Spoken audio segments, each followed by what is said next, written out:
Santa Bear's First Christmas. Illustrations by Howard B. Lewis. Story by Barbara Reed. Part 2.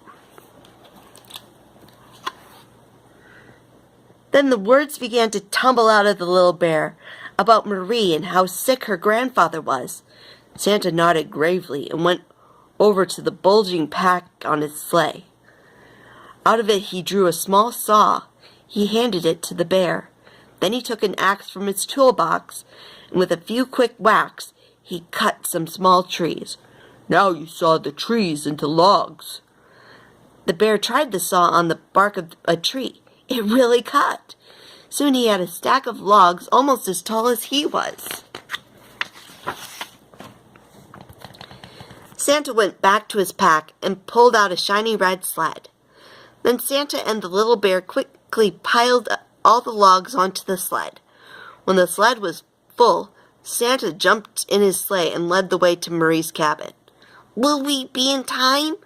worried the bear. Inside the cabin, the fire was completely out. It was so cold that Marie could see her breath. She listened to her grandfather's troubled breathing and worried. Suddenly, she heard sleigh bells. She ran to the window and saw 8 beautiful reindeer pulling a magnificent sleigh carrying Santa Claus himself. Behind him was the little snow bear pulling a sled full of firewood. Soon a fire was blazing in the hearth, and the smell of hot soup filled the air.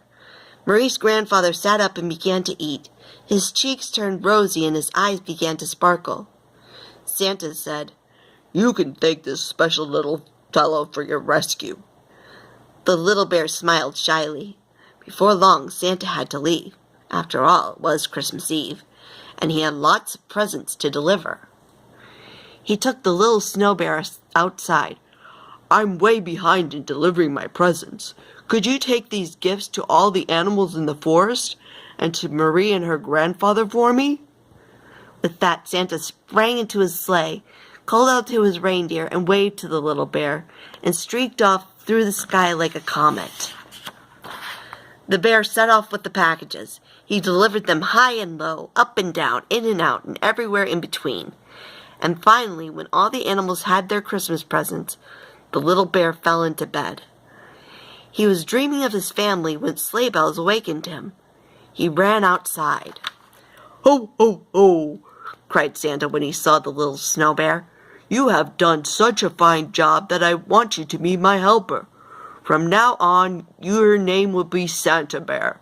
You shall deliver presents every Christmas Eve." Santa reached into his nearly empty pack. "Here, your very own special hat and scarf."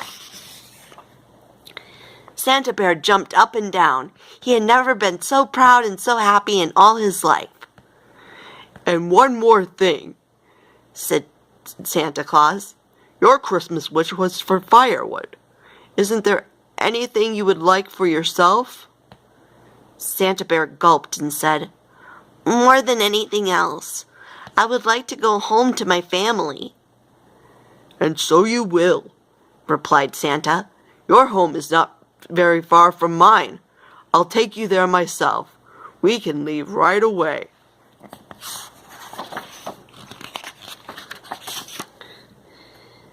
Santabear ran into the cabin and found Grandfather and Marie by the fire. Grandfather patted Santabear on his furry head and thanked him for saving his life. Santabear turned to Marie. With tears in their eyes, they hugged each other. "Don't be sad. I'll see you next year," they both said. Going back outside, Santabear wrapped his scarf around himself, pulled his hat down over his ears, and climbed into Santa's sleigh. He waved goodbye to Marie and her grandfather, and then they were off. In minutes, they had left the forest behind and were flying over a dazzling white ice cap. Santabear could see something else below. It was his own family.